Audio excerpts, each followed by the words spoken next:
Hey, Gamers Lab here, and welcome to another episode of The Legend of Zelda: The Minish. In the last episode, we went to the Picori Festival. Vaji came in and just made a lot of destruction. The princess got stoned, and in this episode, we make way to the Minish Woods. This episode is a bit different since I'm actually doing post commentary. So let's see how that works out. Put in the comments below to see if this is better or not. Well, we're going to head down completely as much as we can because in the map, the Minish Wood is in the lower right corner, if I'm not mistaken. We're going to go eventually into the entrance of Hyrule Town, except that it's blocked. So what we need to do is head to the right and swing our sword to some bushes so we can make through to Lon Lon Ranch.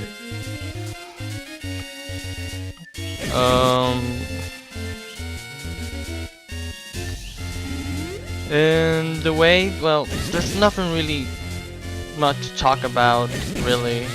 It's mostly where we need to go. Oh yeah, in this episode, I do not know what happened to me. I saw the Octorok, and I was like, he's not gonna hit me, and he shoot, and I got hit, and I was like, great. So, right now we are at the entrance of the Minish Woods, and well, the only thing we need to do is actually explore the place. So yeah, there's a lot of grass, there's some Octoroks that we need to kill, and I think that we'll even get to see a new enemy called the Choo-Choos. And if I remember correctly, they were introduced in The Legend of Zelda: The Wind Waker for the first time. So that's always good to know.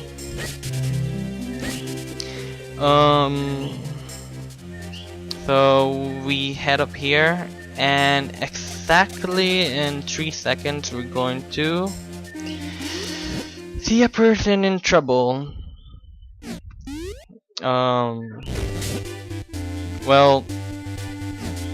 there's, again, like I said, there's someone in trouble and we need to go help them. But first, we need to get our very first piece of heart. There are exactly 44 of them in this game. And now I guess we just need to rush. I am trying to make this 100% walkthrough, so I'll be trying to get all of the heart pieces, all of the items, all the dungeons in, all the chests in the dungeons. I do not count them as 100% in the game, so there's going to be times that I will not bother to get them.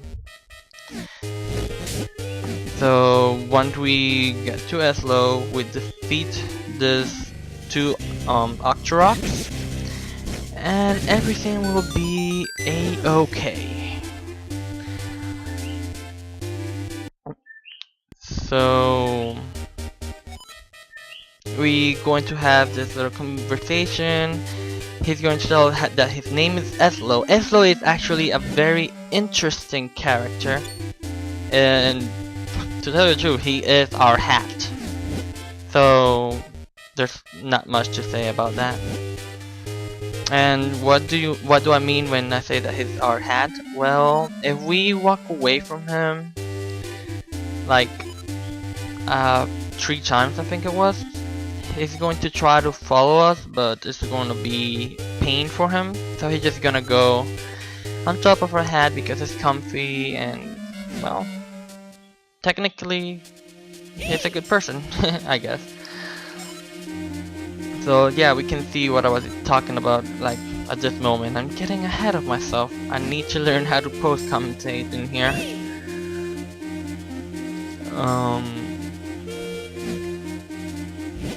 If it isn't one thing, it's another. You're a troublesome boy. Yeah, now he is our hat. Like I said. Eslo is a very interesting character. He actually helped us to solve a lot of I can't call them puzzles. It's like he helps us in situations. Like right now, we need to go to the Minish village, actually. And if we don't have him, we won't be able to enter the place. And you'll see why in just a moment. Actually, I think he's going to explain it right now when this little passage ends.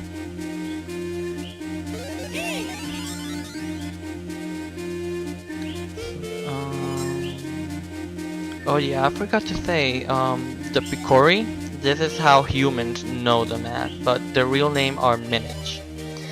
I don't know how that happened. I really don't care at the moment. I just like the game and, well, I will not doubt its existence. Again, Eslo is a very important character as well, and we'll see why in the future, but I do not want to spoil things, so yay! Well, like he was rambling about, well, technically I'm the one that's been rambling, but who cares? He has the ability to turn us into the Minish size, and that will be super helpful because, again, that's how we go into the Minish village. And I cannot use my voice, like my words. I need to talk, not ramble. Same thing, really. So, welcome to the world of the Eyes of the Minish. Yeah, right now, well, we are like fleas at this moment. Everything is so big and so powerful, but hey, what can we do? We cannot be all powerful all the time. It'll be unfair for all the others. Besides, we need to let the little ones be grateful, I guess. So, yeah. I think that this and the next episode are going to be post-commentary.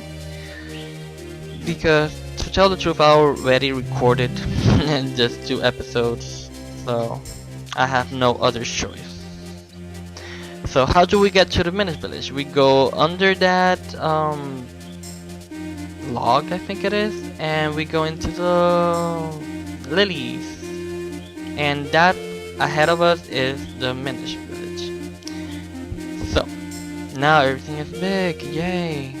So we just go, there are times that these little passages that we find are going to be filled with enemies. But, like, again, like any other Zelda game, you can just ignore them and roll on. Once we entered the Minish village, we're going to be greeted by the Picori itself, sorry. And we have no idea what it's trying to tell us. No idea whatsoever. But they are adorable, I can say that much. And no, I did not understood what they were trying to say. Did you? Yeah. So you didn't understand much, huh? It's okay, we can find a way to actually do better, to understand them. There has to be a way. At least let's look for someone that actually knows. In this part, I actually got confused. I need to go there later on, not at the moment. I was thinking way ahead of me, so sorry about that. So the first thing we want to do is head to the right, because now we can gain our second piece of heart. So now we only need to get 42 of them. That's great, I guess.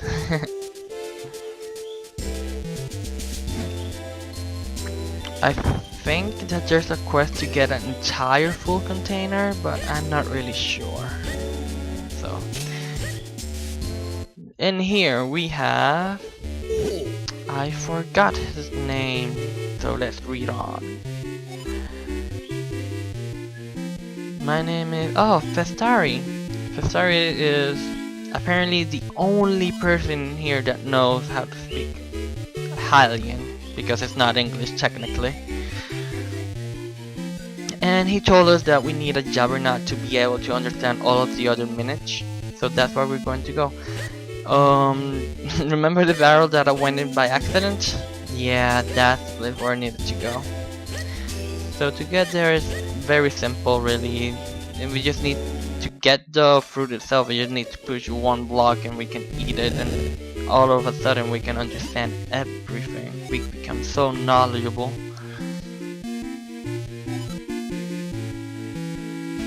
Yeah, and we do need it to make progress. If not, well, we're kind of screwed. But whatever. So we get out of here, and now we need to talk to the elder. Like in here, the Festari was the knowledgeable one, and the elder is the one that's going to give us our next quest. I do have to ask something. Do you prefer me going around the village and showing every place, or do I just go with the story, not having to introduce shops or stuff unless it's actually necessary? Because, well, again, I'm just playing like I normally play, so it might not be the best way to record the gameplay. So yeah, I need your feedback on that. So again, this is the elder, and all we need to do now is gather the 4 elements that are across the entire map of Hyrule. There are a lot of side quests. I enjoy most of them, so it's not really a problem. He's gonna mark the elements in our map, and well, we can go on our merry way. To go to the first temple, we just need to talk with the Starry. So once he finishes talking, we'll make our way over there. And yes, we'll come back after we get the earth element. Do not worry, sir. Do not worry. Oh man, but how cool was it? Like in the last episode, the princess got stoned and everything. It was a radical party. Hey, if it's Terry, my man, I need to go to the temple.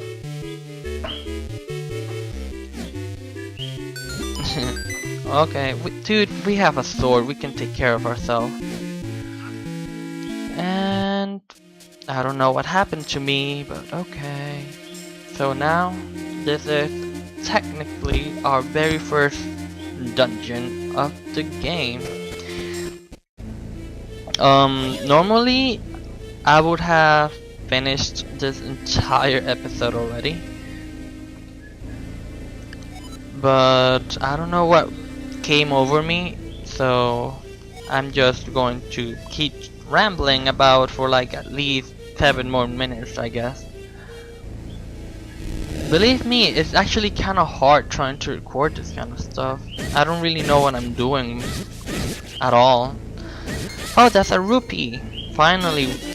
Wait, I already have one. Oh yeah, because the first episode I got a chest that had a red rupee, I remember. So it says the door is locked and we need a key. So we light all the torches, and that would give us the first key. And do not worry, the keys get harder to get later on in the game. Like the first 2 dungeons is like super easy. And now we need tutorial on how to open a door. Thank Eslo.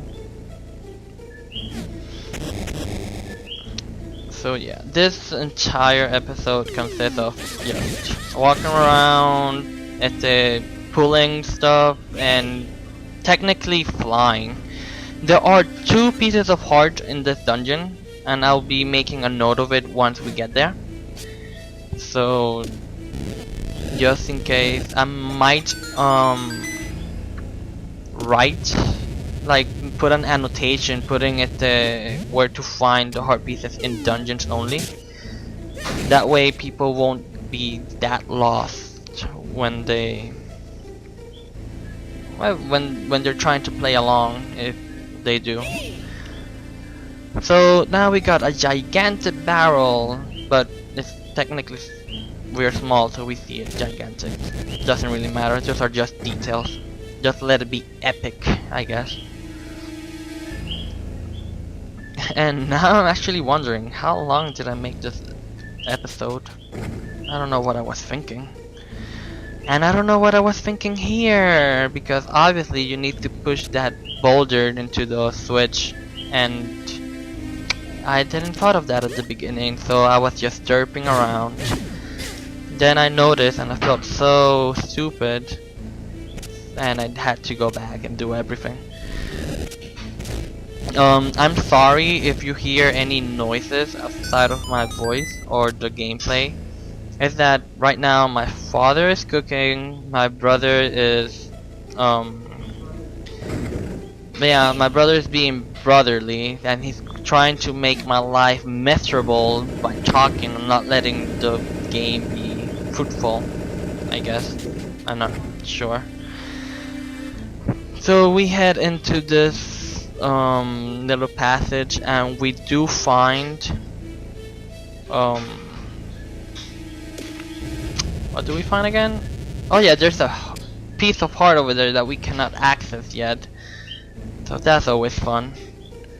To be able to pass this room, the only thing that you need to do is get that pot to the left and push it to the button, so we can have a road, I guess, over the water, and that way we can pass to the next room.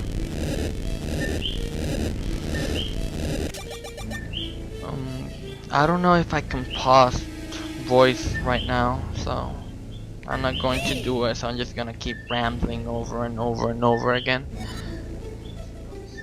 Also, for those of you who are curious, my brother also has a YouTube channel.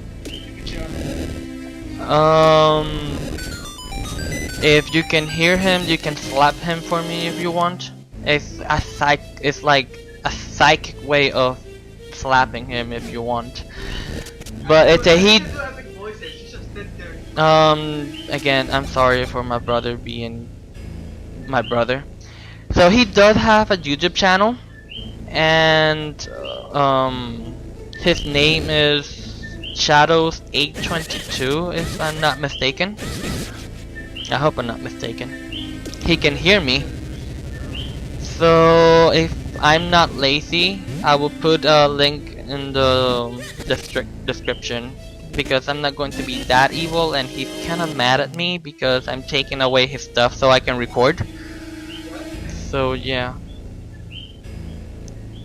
Oh yeah, finally we got the map as well. Seriously, what was I thinking making this video so damn long? You know, next time I need to keep track of time, I guess. So yay, I don't know what I'm doing anymore. So yeah, today has been a very interesting day. I just saw a little bit of Walking Dead and I had fun. So, and why am I talking about my life? Because it's fun and I have nothing to talk about, because you technically can see everything that I'm doing. And I don't really know how to commentate at all, so I'm just working myself up. So that's always fun. And I tried to kill them, but I failed, so I gave up. In this room, the only thing that we need to get is the compass, and to get it we move these 2 blocks and just talk to the chef. Yes, we talk to chef. We are that crazy. So I guess that the only thing that we need to do is defeat 4 enemies and get a key. If I'm not mistaken, we're like very close to finishing this episode. And I'm sorry that this is long enough. I'm still getting hang of editing and stuff. So let's see what happens. And sorry about that, my, how do you call it? My software messed up, I guess. And I was totally unable to speak. So yeah, that's always fun. Technical difficulties, yay! Oh yeah, I always found this room super annoying because I get to hear the exact same thing over and over and over again, and I do not like it one bit, sir. So what technically you need to do is push the boulder all the way back so you can hit the button with the last one, with the second one. But the thing is that it's so annoying having to hear like the "oh my god, you did something right" as the sound over and over again, and well, what can we do? So we push the boulder, we hear the sound one more time, and we enter this room, and we're going to be greeted by 4 enemies that we need to kill. When we finally kill them, a key will appear, and that will be the end. So in the next episode, we will be finishing this dungeon, hopefully. And that will be it. This has been Gamers Lab, and see you guys in the next episode. See ya!